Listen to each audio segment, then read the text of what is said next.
Students, look at the map 1. You can see the military campaigns under Akbar and Aurangzeb. Akbar और औरंगजेब ने भारत की कई सारे जगह पर कैसे मिलिट्री कैंपेन्स किए थे, ये उसका मैप है. साउथ में बीजापुर, गोलकुंडा और ईस्ट में बंगाल, वेस्ट में गुजरात, ऐसे भारत की कई सारे जगह पर अपने मिलिट्री कैंपेन्स चलाए थे. Students, let us know about the Mughal traditions of succession. इसका मतलब राजा कौन बनेगा, किस तरह से ये चीज़ डिसाइड की जाती थी. The Mughals did not believe in the rule of primogeniture where the eldest son inherited his father's estate. Primogeniture का मतलब है कि राजा का सबसे बड़ा बेटा सारे की सारी सत्ता को ले लेगा. मुगल्स इसको नहीं मानते थे. They did not in the rule of primogeniture. Instead they followed the Mughal and Timurid custom of coparcenary inheritance. Coparcenary inheritance का मतलब है कि इसका मतलब राजा के सभी बेटों को बराबर हिस्सा मिलता था. राजा अपने बेटे, सारे जितने बेटे थे सबको बराबर हिस्से देते थे राज्य के. Students, let us now know the Mughal relations with other rulers. हम टेबल 1 में पढ़े थे कि मुगल ने कई सारे रूलर्स पर हमला करे थे जो कि मुगल्स की अथॉरिटी को एक्सेप्ट नहीं करे थे. लेकिन जब मुगल्स बहुत पावरफुल हो गए, बाकी रूलर्स अपने आप मुगल्स के साथ हाथ मिलाने लगे. For example, Rajput. कई सारे राजपूत रूलर्स अपने बेटी को मुगल्स के साथ शादी करवाए और इसके बदले हाई पोजीशंस पाए राज्य में. लेकिन कुछ राजपूत इसका विरोध भी करते हैं. Students, let us know about the Mughal marriages with Rajputs. The mother of Jahangir was a Kachhwaha princess, daughter of Rajput ruler Amber. Jahangir के माँ एक कछवाहा प्रिंसेस थी जो कि अंबर के राजपूत रूलर की बेटी थी. The mother of Shahjahan was a Rathore princess, daughter of the Rajput ruler of Marwar. Shahjahan के माँ भी एक राठौर प्रिंसेस थी जो कि मरवर की राजपूत रूलर के बेटी थी.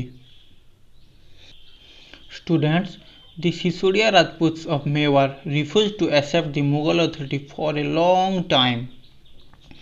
मेवाड़ के जो सिसोदिया राजपूत थे वो बहुत टाइम के तक मुगल्स के अथॉरिटी को एक्सेप्ट नहीं किया. बाद में मुगल्स ने सिसोदिया राजपूत को युद्ध करके हरा दिए.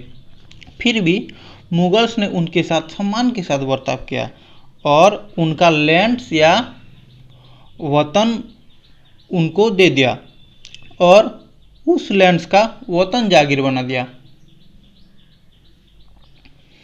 इसका मतलब इसकी रखवाली आप कीजिए बोले. बाद में हराकर मुगल्स अपने दुश्मन को हराते तो थे, लेकिन हराने के बाद भी उनको इज्जत देते थे, उनको परेशान नहीं करते थे. इसकी वजह से इनका जो शासन है इंडिया में और ज़्यादा फैलता है. लेकिन जो औरंगजेब थे वो काफ़ी ज़्यादा बेइज्जती करी थी शिवाजी की,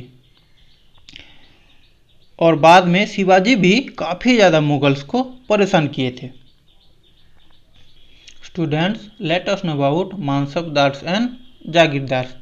मानसबदार्स एंड जागीरदार्स के बारे में जानते हैं. As the empire expanded to encompass different regions, the Mughals recruited diverse bodies of people. जैसे जैसे मुगल के एम्पायर एक्सपांड हुआ, मतलब बहुत सी रीजन्स तक फैला, मुगल्स ने बहुत से अलग अलग लोगों को अपने नौकरी में रख ली. पहले तो वो तुर्किश नोबल्स, जिनको कि तुरानी कहा जाता था, उनको नौकरी में रखते थे. लेकिन बाद में Iranians, Indian Muslims, Afghans, Rajput, Maratha, इन सबको अपने नौकरी में रखना शुरू किया था. Those who joined Mughal service were enrolled as मानसबदार।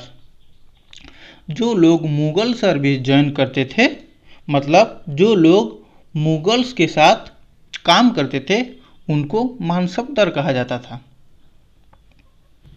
The term mansabdar refers to an individual who holds a mansab, meaning a position or rank।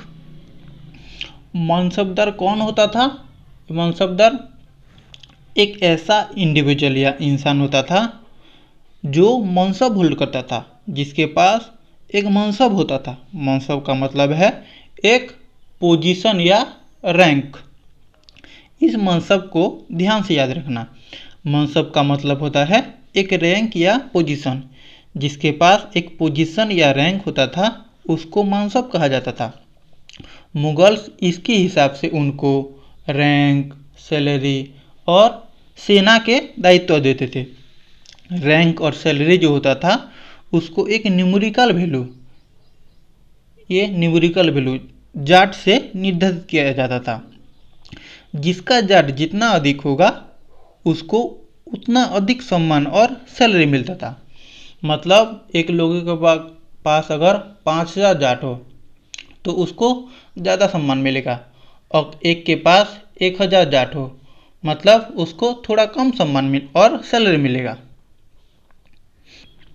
The Mansabdar's military responsibilities required him to maintain a specified number of सवार और cavalrymen। Mansabdar की सेना की भी दायित्व होती थी कि कोई युद्ध हो जाए तो वो सवार या कैवलरीमैन को तैनात रखे। कैवलरीमैन का मतलब जो घोड़े में चढ़कर युद्ध करते हैं, इस सवार को कैवलरीमैन भी कहा जाता था। मनसबदार उन कैवलरीमैन को लाते थे और रजिस्टर करवाते थे और फिर उनको सैलरी भी प्रदान करते थे। Students, the mansabdar received their salaries as revenue assignments called jagirs. Mansabdar के पास एक जागीर होती थी। जागीर का मतलब है एक लैंड। दिस इज कॉल्ड जागीर। जागीर एक लैंड है। ये लैंड इनका नहीं होता था, ना ही इसमें वो रहते थे। ये इसमें से रेवेन्यू कलेक्ट करते थे। मनसबदार खुद नहीं, वो लोग लगाकर इस जागीर से रेवेन्यू कलेक्ट करते थे, इस जागीर से।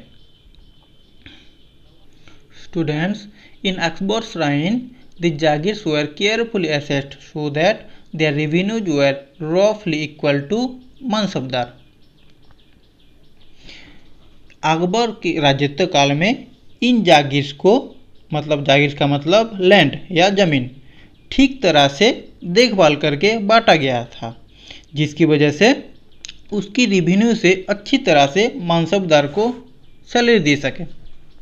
लेकिन औरंगजेब की शासनकाल में ये हिसाब किताब काफ़ी ज़्यादा सही नहीं रहा।